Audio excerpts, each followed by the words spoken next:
guys, welcome back. I'm here to do my 8-week pregnancy update. So I know this video comes only a few days after my last video.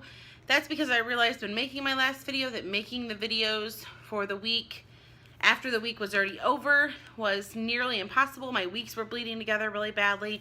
So I decided I'm going to try to make them on either the day my week rolls over or the day before. So today I am 8 weeks and like 6 or 7 days, whatever that ends up being, and I will be 9 weeks tomorrow. So today will be my 8-week pregnancy update.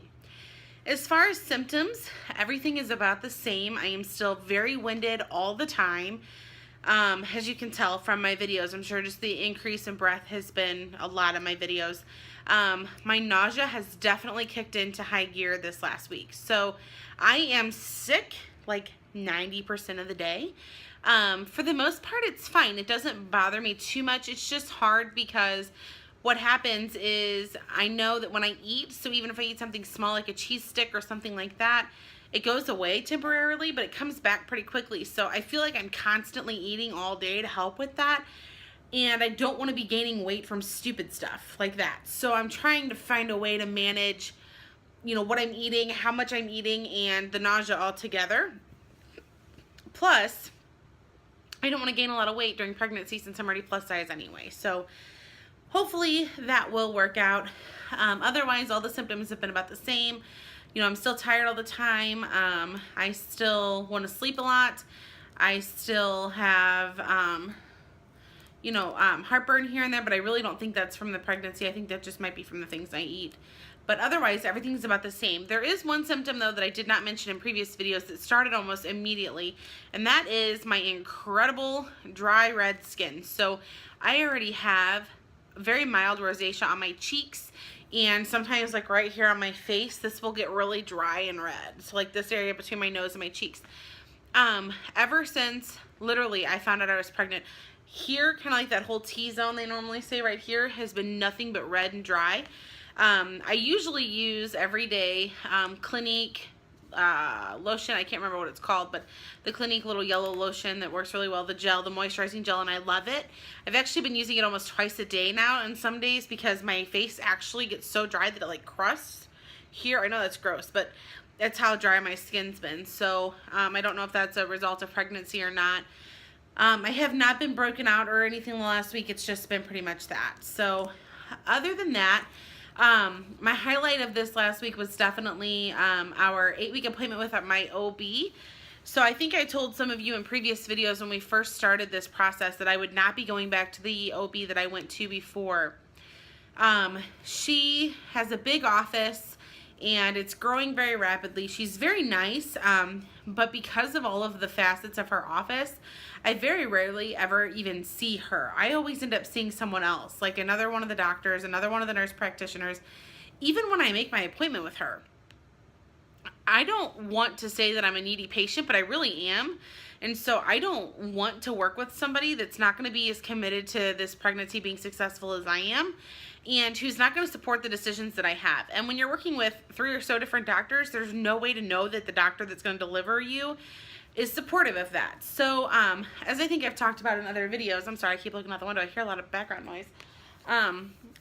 So the doctor that I've talked about before, my sister-in-law, is a labor and delivery technician. She's worked in one of the big hospitals here in St. Louis for almost 20-something years.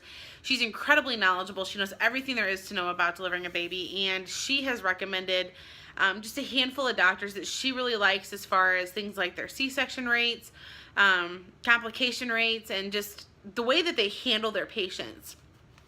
One of those doctors she recommended is who we met with for our 8-week appointment. I loved her. My husband loved her. She was definitely more on pace for what I want and a lot more realistic about what I should expect. So I think I've talked about this in previous videos that I wanted a completely natural, unmedicated childbirth. And even though this doctor does not support, okay, I shouldn't say she doesn't support that. She doesn't think it's going to happen. She was very realistic with me about my scenario and my situations and what I should expect. So that's what I really appreciated about her.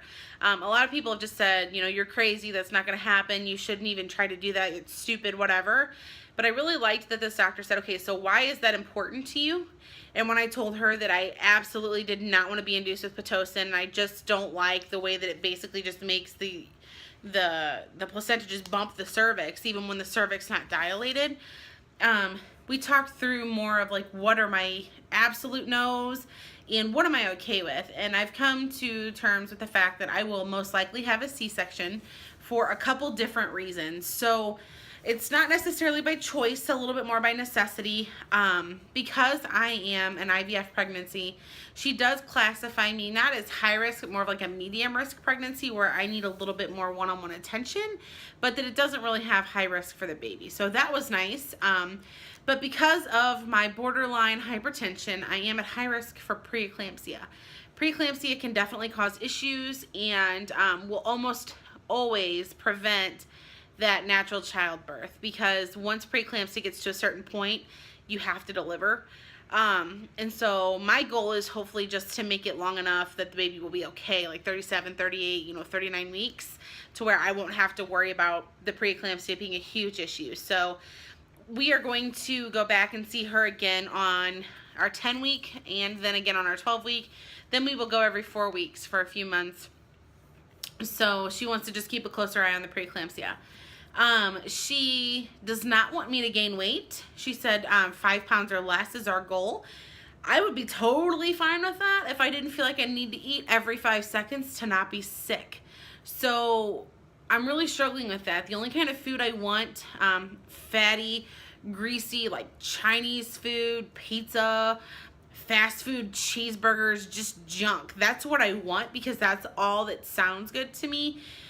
Even when I make healthier meals, like I'll sit there and spend 30 or 40 minutes cooking what I would normally eat, like baked chicken with, mashed potatoes and green beans or whatever, and I don't want it.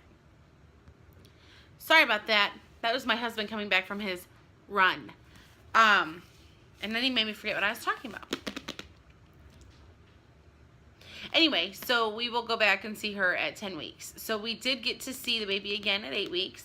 And her heartbeat was up to 188, which is perfect. And we will get to see her again at 10 and 12 weeks. And it seems like at the majority of my appointments, I will actually have an ultrasound, which is awesome. So I'm really excited about that as well. So I do not have any baby buys this week. I did order a few things last night. Obviously, they're not here yet. Really good sale on Zulily on cloth diapers. So I ordered just a handful to see what styles I like, and I will show those to you in my update on 9 weeks when they are delivered. So what I was going to show you this week, since I don't have any baby buys, is our IVF journal. So I think I shared with some of you that I was putting together a book about our journey to you. So a book about us getting to where we are, and for me to give to her when she gets older, and just kind of explain to her just how much she was wanted. I'm not going to go through the whole book. I just wanted to kind of show you, let me scoot back a little, some of the gist of it. So might be kind of hard to see. This is just like an introduction, our TTC journey, all the details, all the fun stuff, all the hand pricks, all the different pictures we've shared on social media, cards we've received. That one was from Abby. Egg retrieval day. How many eggs we got. There's a reason I'm showing you this, I promise. More pictures that we've shared. The embryo. Countdown to transfers. Keep going. And, oh, let me come back. That was the reason I wanted to do this. So, the 8-week ultrasound, I've already included here in her book, and that's why I didn't have a picture to show you. So that's why I was pulling out my book to show you here. So hopefully you can see it. Okay, it's this one right down here. She has little arms and little legs. She's gotten so much bigger already from last week. This was her the week before. This was at 8 weeks. So we will have another ultrasound at 10 weeks, and we'll get to see her again, and then another one at 12 weeks. So we're both super excited about that.